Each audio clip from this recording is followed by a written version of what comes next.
Assalamu alaikum wa rahmatullahi wa barakatuhu ‘yan class, wannan shi ne darasinmu na yau.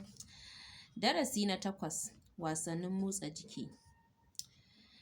Wasannin yara, muna da wasanni daban-daban a Hausance. Wasan burum-burum, akwai wasan burum-burum wanda ake yi yara suke yi a makaranta.